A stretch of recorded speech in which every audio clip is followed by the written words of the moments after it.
Mara was grading essays when the phone lit up on the table beside the red pen. She saw the group thread before she meant to. Her mother's name, then a paragraph, then a string of hearts already blooming underneath from her brother's. Her hand stopped mid-correction, the pen resting on a comma splice she'd never finished marking that night. All my children are successful, except you.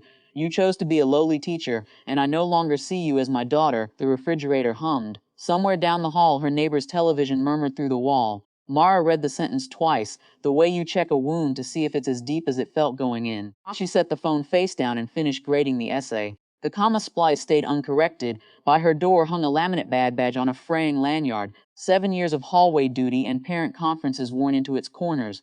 She looked at it on her way to bed, the way you look at something you're deciding whether to keep. She left it on the hook. She didn't reply to the thread, not that night, not the next morning when her sister posted a photo from the dinner, turkey, candlelight, everyone's shoulders touching in the frame, a gap where Mara's chair would have been if anyone had thought to leave one.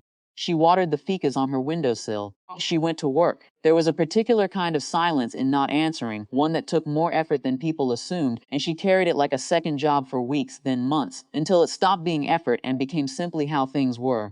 She remembered being 9, finding her mother's kitchen scale broken and fixing it herself with a hairpin while her brothers watched cartoons. She remembered being the one who never needed reminding, never needed managing, and how that had quietly curdled over 20 years into being the one who wasn't needed at all. 3 years arrived the way most years do, not as a single leap but as 100 small Tuesdays. She became department head.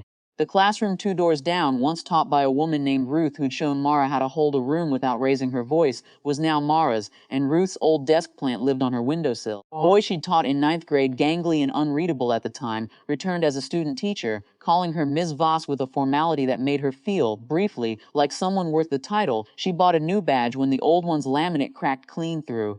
She kept the old one anyway, in the back of a kitchen drawer, under rubber bands and a broken flashlight for no reason she examined closely. Her youngest brother, Peter, had always been the one held up at dinners, the promotions, the downtown condo, the vacations documented in tight, sunlit squares online. What Mara hadn't known, because no one had thought to tell the daughter who'd been quietly erased, was that much of it had been financed sideways. A loan from their mother here, a co-signed lease there, small debts absorbed into the family's private ledger, the way water disappears into dry soil. It surfaced the way these things do, not through confrontation, paperwork.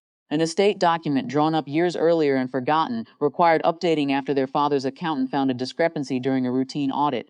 A trust meant to be split evenly had, through a series of loans never repaid, left almost nothing behind Peter's name.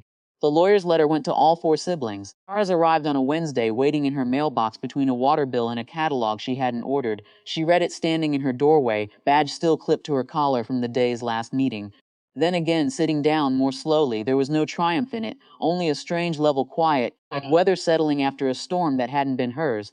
Her mother called 2 weeks later, not to apologize, but to ask for a signature. The estate needed a second cosigner for a modest correction, someone with ceased credit and steady employment, someone reliable. The word hung between them on the phone, unremarked. They both heard it. I can come by Saturday, Mara said. Her mother's house looked smaller than she remembered, the way houses do once you've stopped needing them to be enormous. Her mother looked smaller too, moving through the kitchen with a careful, testing kind of slowness, as if the floor might not hold. She didn't say the sentence from the group chat. She didn't say anything close to sorry. She poured coffee into 2 mismatched mugs and slid the paperwork across the table like she was handing over something fragile. Mara signed where she was told to sign. Her mother watched her handwriting with an expression Mara couldn't fully name, not gratitude, not shame.